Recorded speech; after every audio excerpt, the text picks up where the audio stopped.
Hello lawyer madam, நல்லா இருக்கியா?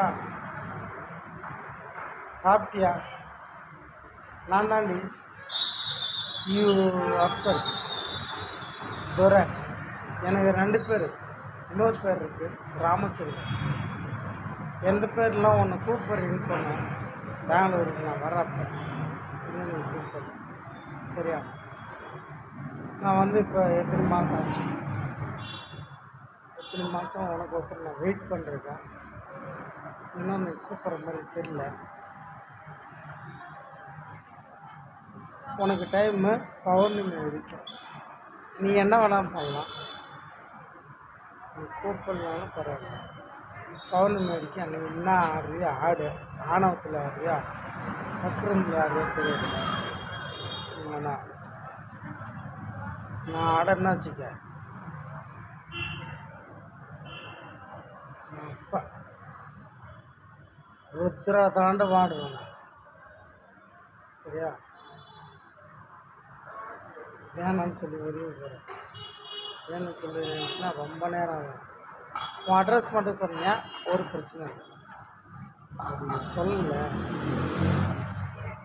அப்படின்னாக்கா என்னால் எதோ செய்ய முடியும். பௌர்ணமிக்கு தான் செய்ய முடியும். ஏன்னா எனக்கு அப்போ தான் இன்னும் கொஞ்சம் பவர் தேவைப்படும். ஏன்னா நீ சாதாரண போனால் தெரியல, திமிரு பிடிச்சி தெரியுது. அதனால் அதாவது எப்படி சொல்கிறது,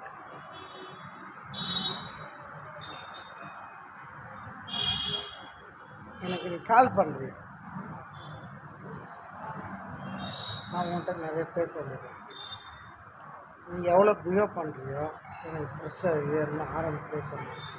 அதாவது உனக்கு எனக்கும் ஃபிக்ஸ் பண்ணதோ செலக்ட் பண்ணதோ என் கையில் ஒன்றும் இல்லை. இப்போயும் நான் சொல்கிறேன், என்னை பெற்ற தாய் மேலே சத்தியமாக சொல்கிறேன். நான் உன்னை பார்த்து நான் என் லெவல் எனக்கு தெரியுது. ஆனால் நான் இல்லாடி உன் மேலே ஆசைப்பட்டு தெரியுங்கிற மாதிரி ஆசைப்பட்டது நான் தான். ஆனால் பட வச்சது என் அப்பா. ஏன்னாக்கா எழுதுன யார் தலையில் என்னென்ன எழுதியிருக்காங்களோ அதுபடி தான் நடக்கும். நான் வந்து ஒரு எப்படி சொல்லிட்டு குறிப்பாக சொல்லப்போனால் ஒரு அம்பு அது தனியாக போய் பாயாது, வில்லு நீ வேணும். சரியா?